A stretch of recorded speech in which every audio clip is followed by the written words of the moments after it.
selamat beribadah lagi bersama dengan Lause Meli, Cici Eva, Koko Kliven dalam Sekolah Minggu GKH Elion versi online. Mari adik-adik kita berdoa terlebih dahulu. Tuhan Yesus, terima kasih Engkau telah memberkati kami pada pagi hari ini sehingga kami boleh beribadah kepadamu. Berkati ibadah ini dari awal dan akhirnya. Hanya di dalam nama Tuhan Yesus kami berdoa. Amin.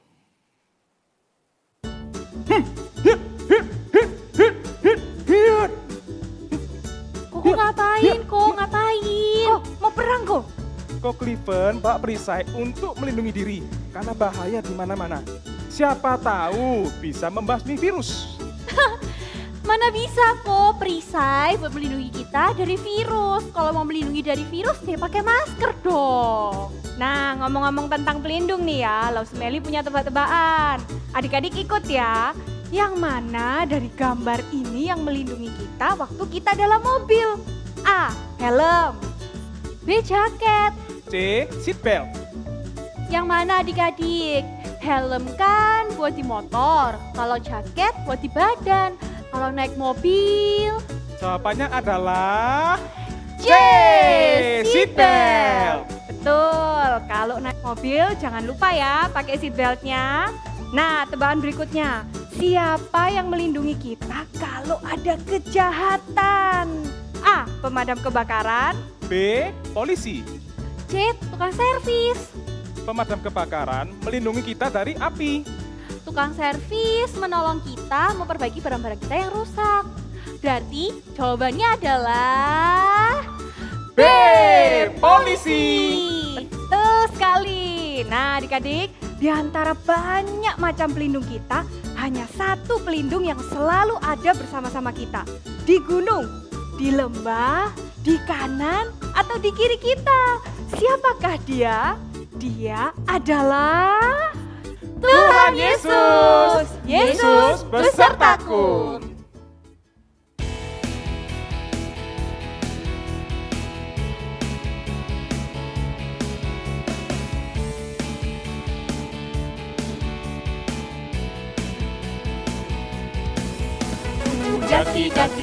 Daki gunung yang tinggi. Ku turun lembah yang dalam. Ku melintasi padang gurun hijau menentang. Yesus besertaku.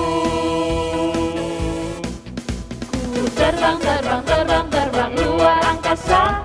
Ku selam dalam samudra. Ku dayung perahu di sungai. Yesus besertaku. Di kanan kau ada, di kiri kau ada, di atas dan di bawah kau ada,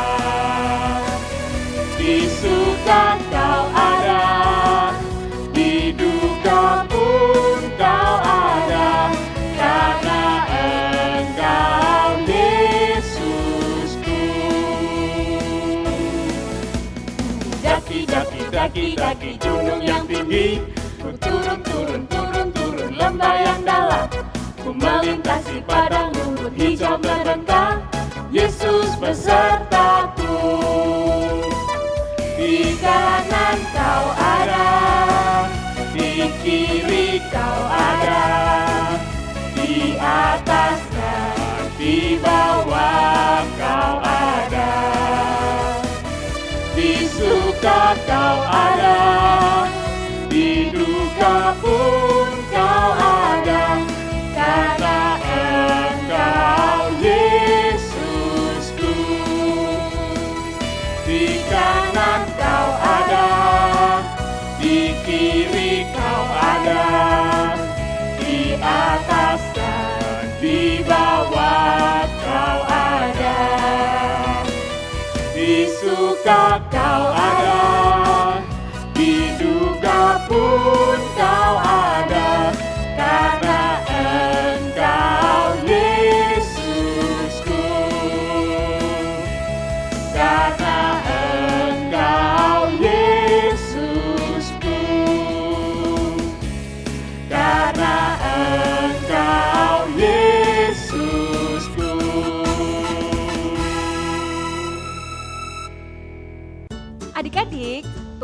seringkali melindungi kita dari yang jahat dengan sebuah senjata yang namanya adalah ketaatan. Tapi Laus kenapa bawa jeruk? Mau buat apa sih? Hore, kita mau makan. Bukan. Jeruknya kali ini bukan buat dimakan. Lause bawa jeruk kali ini ada yang tanpa kulit, ada yang pakai kulit. Nah, kalian tahu nggak apa yang terjadi kalau kita masukkan nih jeruknya ke dalam wadah air ini? Apa ya? Tahu. Coba ya, yang tanpa kulit dulu. Loh, jeruknya tenggelam. Seperti Cockleven, kalau masuk kolam renang, langsung tenggelam. Nah, sekarang satunya ya, yang pakai kulit ya. Yah, kok yang ini ngapung, kayak lagi pakai pelampung. Nah, anak-anak, yang tidak taat kepada Tuhan itu seperti buah jeruk yang tanpa kulit, akan tenggelam waktu ada kesulitan. Tapi anak Tuhan yang taat itu seperti jeruk yang pakai kulit. Meski menghadapi kesulitan, tidak akan tenggelam. Jadi adik-adik, ayo jadi anak Tuhan yang taat supaya kita tetap kuat meski ada kesulitan. Iya bener, mari kita minta sama Tuhan buat selalu mengisi hati kita supaya hati kita tuh selalu menyala terus buat Tuhan. Ayo katakan bersama-sama, Give me oil.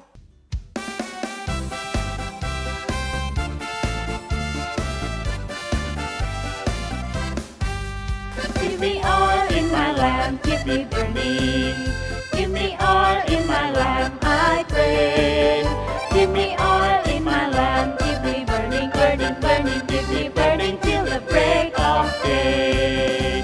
Sing Hosanna, sing Hosanna, sing Hosanna to the King of Kings. Sing Hosanna, sing Hosanna, sing Hosanna to the King. Give me joy in my heart, keep me praising. Give me joy in my heart, I pray. Give me joy in my heart, keep me praising, praising, praising. Give me praising till the break of day. Sing Hosanna, sing Hosanna, sing Hosanna to the King of Kings. Sing Hosanna, sing Hosanna, sing Hosanna to the King.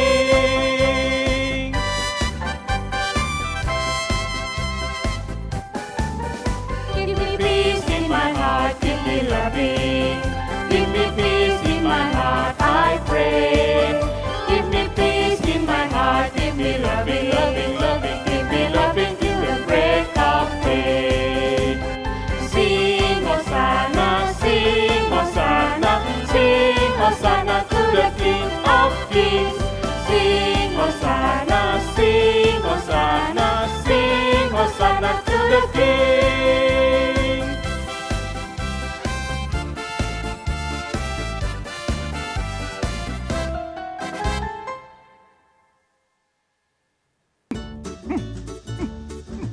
Cockleven ini loh masih main perisai sama pedang aja terus.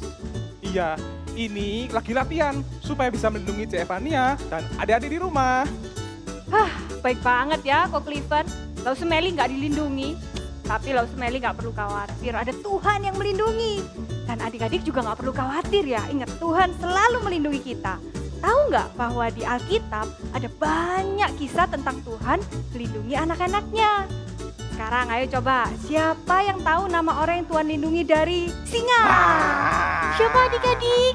Wah bener banget, jawabannya adalah Daniel. Satu lagi ya, kalau dari air bah atau banjir besar. Siapa lagi ya itu ya? Siapa nih adik-adik? Wah bener lagi, jawabannya adalah Nuh. Wah Tuhan kita itu hebat banget ya, lebih hebat nih daripada pedang sama perisainya Cockleven. Hari ini kita akan mendengar kisah Tuhan melindungi satu orang lagi. Siapa dia? Adik-adik penasaran? Sebelum mendengarkan firman Tuhan, ayo kita bersyukur karena Tuhan melindungi kita.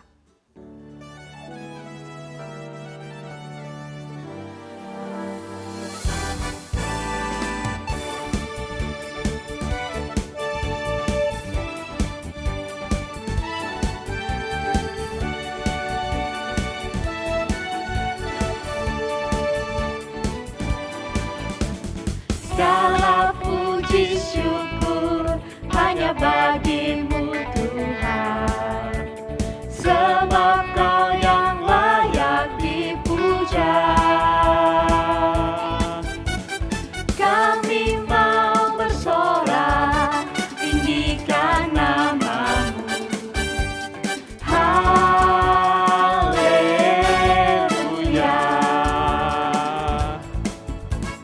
Soraklah haleluya, soraklah haleluya. Haleluya.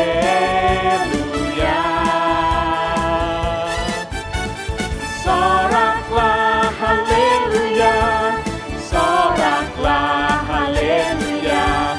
Haleluya.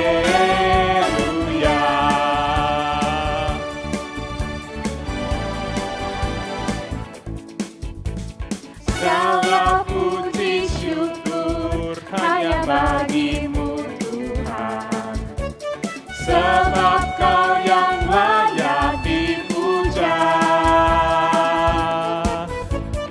Kami mau bersorak, tinggikan namamu. Haleluya.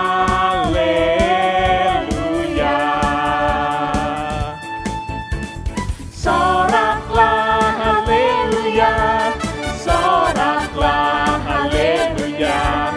Haleluya.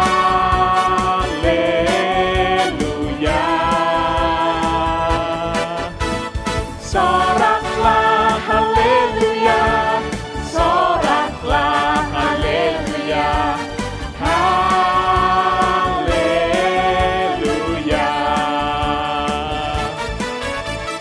Soraklah haleluya, soraklah haleluya.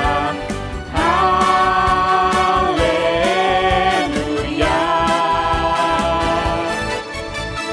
Soraklah haleluya, soraklah haleluya.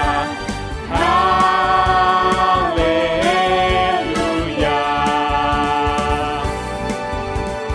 Haleluya. Haleluya.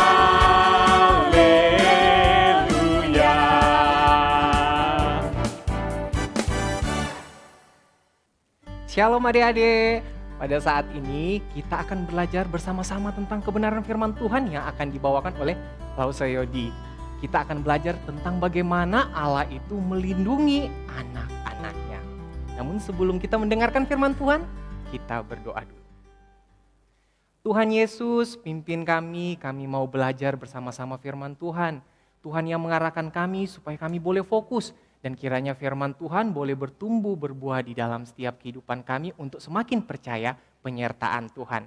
Di dalam nama Tuhan Yesus kami berdoa. Amin. Adik-adik, pada suatu kali Allah memilih raja di Israel. Allah memilih seorang raja yang awal-awalnya adalah raja yang taat. Raja yang baik. Raja yang dengar-dengaran. Sampai satu ketika lama-lama dia menjadi raja, dia mulai gak taat lagi kepada Tuhan. Dia mulai gak dengar-dengaran.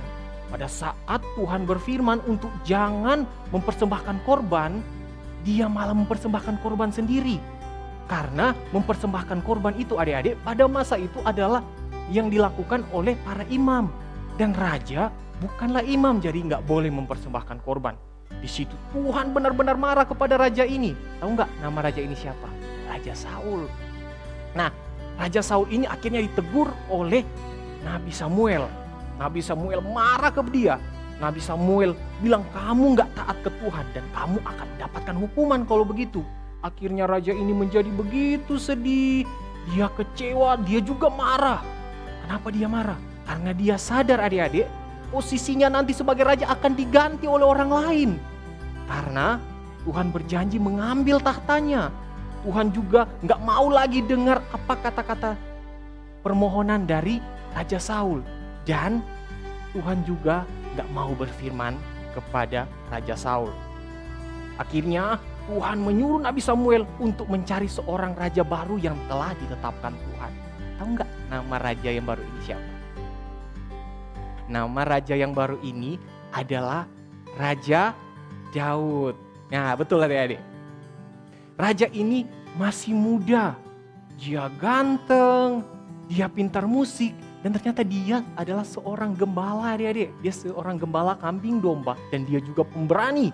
Dia berani bukan karena dia kuat, bukan karena dia hebat, jago berantem. Enggak adik-adik, tapi karena Tuhan begitu menyertai dia. Raja Saul pada awal-awal bertemu dengan Raja Daud begitu senang. Kenapa dia begitu senang? Karena pada saat hati Raja Saul tidak damai, Raja Daud memainkan musik. Dan hati Raja Saul menjadi begitu damai. Sampai satu ketika semua berubah. Raja Saul menjadi begitu benci kepada Raja Daud. Nah, pertanyaannya kenapa adik-adik? Karena Raja Daud ketika dipercayakan begitu banyak tugas yang sulit di medan perang, dia selalu berhasil. Dan orang-orang memuji-muji dia. Dan orang-orang mengalihkan perhatian daripada memuji-muji Raja Saul, mengalihkan kepada memuji Raja Daud. Akhirnya Raja Saul menjadi begitu sangat membenci Raja Daud. Dan dia mulai menyusun rencana untuk membunuhnya. Dia mengejar Raja Daud kemanapun Raja Daud pergi, sampai Raja Daud bersembunyi sering di dalam goa. Nah, sampai pada satu ketika adik-adik, Raja Daud di dalam persembunyiannya mendengar bahwa Raja Saul mengejar dia dengan 3.000 orang adik-adik. Bayangkan 3.000 orang mengejar Raja Daud. Nah, pada saat Raja Daud mendengar hal itu, dia dan beberapa teman-temannya mulai mencari tahu. Dan ternyata benar, Raja Daud melihat sendiri Raja Saul berkemah dengan begitu banyak orang. Dan pada saat Raja Daud melihat, Raja Saul sedang tertidur pula seperti seorang bayi. Dan dia bertanya kepada kedua temannya, ada nggak nih yang mau ikut saya? Ikut saya adik-adik bukan maksudnya ikut lari, tetapi masuk ke dalam perkemahan. Bukan main menakutkannya itu adik-adik. Tetapi yang angkat tangan cuma satu orang, yang namanya Bapak Abisai. Bapak Abisai bilang, saya mau ikut turun dengan engkau. Nah, pada saat mereka berdua turun, kira-kira perasaan Bapak Abisai ini takut nggak ya? Nah benar, Bapak Abisai sebenarnya takut. Cuma dia tetap percaya Raja Daud adalah raja yang diurapi Tuhan, raja yang disertai dan dilindungi Tuhan. Jadi juga otomatis Bapak Abisai juga akan dilindungi. Nah, mereka mulai menyelundup, mereka masuk di dalam perkemahan. Pada saat mereka melihat Raja Saul sedang tertidur, Bapak Abisai ngomong seperti ini, izinkan saya membunuh musuhmu. Sekali saja saya tombak dia, dia pasti akan langsung mati. Kira-kira apa yang dijawab Bapak Daud? Udah deh, bunuh aja silahkan, hancurin aja hidupnya. Apakah begitu? Ternyata tidak adik-adik. Bapak Daud justru malah bilang, jangan pernah kamu coba membunuh orang yang diurapi Tuhan. Karena orang yang mencelakai orang yang diurapi Tuhan tidak akan pernah luput dari bahaya. Nah adik-adik, pada saat mereka udah di dalam nih, Bapak Abisai nggak jadi membunuh Raja Saul, terus apa dong yang mereka lakuin di dalam? Ternyata Bapak Daud cuma bilang, ambil aja kendi dan tombak itu, terus kita pergi. Nah sekarang jadi pertanyaan, ngapain masuk di tempat seperti itu, cari-cari penyakit, cuma ambil kendi dan tombak? Ternyata Bapak Daud pengen ngasih peringatan kepada Raja Saul bahwa dia bisa saja membunuh Raja Saul, tetapi dia tidak ingin. Karena apa? Karena dia tahu itu adalah berdosa di hadapan Tuhan. Setelah itu mereka berdua, Abisai dan Raja Daud ini pergi agak menjauh dari tenda dan mulai teriak-teriak, "Woi Abner, kamu ini cuma tahu tidur aja, gak mau jaga rajamu itu, kamu lebih pantas mati." Terus pengawalnya Raja Saul ini namanya Bapak Abner, dia ngomong, "Ngapain kamu? Siapa kamu? Berani betul kamu teriak-teriak kepada Raja Saul?" Nah adik-adik, terus ternyata Bapak Saul ini, si raja itu tahu kalau yang teriak-teriak itu adalah Raja Daud. Dia ngomong, "Engkaukah itu anakku Raja Daud?" Terus Raja Daud bilang, "Iya, ini hamba tuanku. Kenapa engkau mau mengejar-ngejar hamba? Apakah dosa hamba? Apakah perbuatan-perbuatan buruk hamba sehingga engkau mencari hamba untuk menghancurkan hidup hamba? Nah, di sini mulailah Raja Saul merasa sedih. Mulailah Raja Saul merasa, aduh, saya udah betul-betul bersalah nih kepada Daud. Dia nggak buat salah apa-apa ke saya, tetapi saya yang terlalu jahat ke dia. Nah, di sisi lain sebenarnya Raja Saul itu sadar bahwa Bapak Daud selalu lolos dari pengejaran karena Tuhan selalu menyertai. Bukan karena Bapak Daud itu adalah orang yang cerdik, tidak. Tetapi karena dia selalu disertai Tuhan. Dan yang terpenting di sini adik-adik, ternyata ketika kita belajar tentang penyertaan Tuhan, bukan berarti hidup kita selalu di dalam kondisi aman, kita nggak ada masalah. Itu salah adik-adik. Justru kita mengerti Tuhan menyertai kita pada saat kita itu ada di dalam situasi-situasi sulit, di dalam situasi-situasi yang menakutkan. Namun Tuhan sama sekali tidak pernah meninggalkan kita. Dalam hal ini juga kita akan belajar bersama-sama bahwa pada saat Tuhan menyertai kita, kita itu akan selalu menjaga hidup kudus untuk taat kepada Tuhan dan untuk tidak mengecewakan Tuhan. Karena kita tahu ketika Tuhan menjaga kita berarti Tuhan itu memperhatikan kita.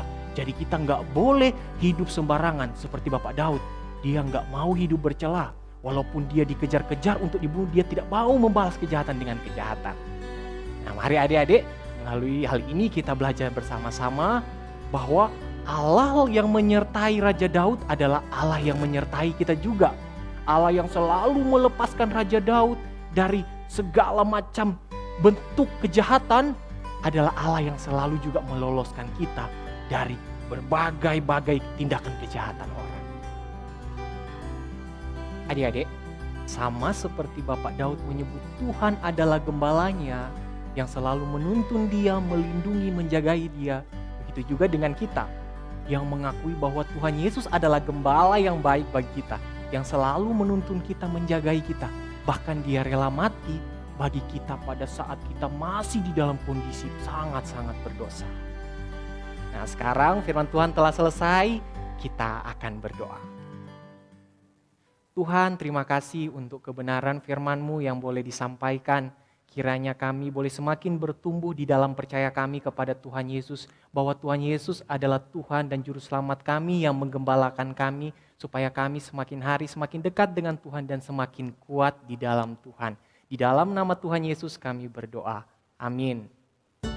Nah adik-adik, ayat hafalan kita pada hari ini terambil dari Yohanes pasal yang ke-10 ayat yang ke-11. Akulah gembala yang baik. Gembala yang baik memberikan nyawanya bagi domba-dombanya. Sekali lagi ya, akulah gembala yang baik. Gembala yang baik memberikan nyawanya bagi domba-dombanya. Nah, sekarang kita akan membuat aktivitas kita yang namanya kita buat buku Siapakah Aku. Caranya mudah aja adik-adik. Namun sebelumnya kakak memperkenalin alat-alatnya. Kita hanya membutuhkan sebuah kertas dan beberapa pensil warna. Terus langsung aja ya. Kertas ini kita lipat 3. Kita lipat 3. Kurang lebih begini.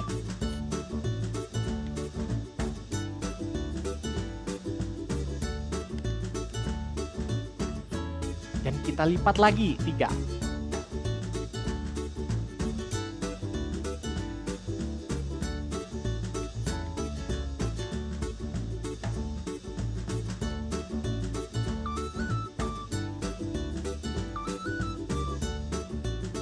Sekarang kita buka. Nah adik-adik, kalau udah muncul kotak-kotak begini, nanti kita akan gunting. Gunting yang pojok-pojoknya aja. 1. Yang ketiga. Baru turun lagi ke bawah yang ketiga. Baru turun lagi. Pokoknya yang pojok-pojoknya semua digunting. Kurang lebih hasilnya itu akan jadi seperti ini.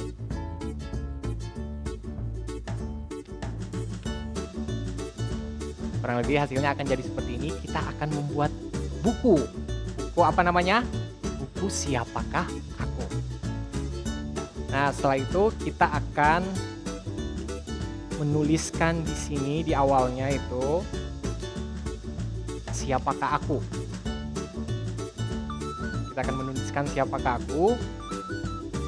Nah, kakak kasih contohnya yang udah jadi supaya lebih mudah. Nah, ini buku siapakah aku. Aku yang selalu melindungimu. Siapakah aku? Aku yang selalu mencukupkan keperluanmu. Siapakah aku? Mungkinkah orang tua? Nah, aku menegur kamu kalau kamu bersalah. Siapa dong aku? Apakah guru? Ya. 2000 tahun yang lalu aku mati bagi kamu. Siapakah aku? Aku Kristus. Kita akan membuat buku seperti ini. Namanya buku Siapakah Aku. Wah, Tuhan hebat ya, ia melindungi Daud. Karena Daud percaya sama Tuhan, dia memilih untuk tidak membalas Saul. Taat memang tidak selalu mudah, tetapi apabila kita percaya kepada Tuhan, Tuhan pasti menolong kita. Betul sekali. Nah adik-adik, siapa yang mau taat seperti Daud? Saya. Nah, ibadah online kita sampai di sini ya. Mari kita nyanyikan lagu Selesailah Sekolah Minggu.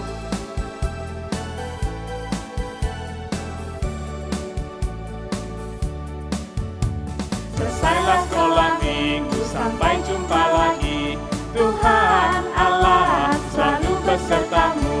Selesailah sekolah minggu, sampai jumpa lagi. Tuhan Allah selalu besertamu.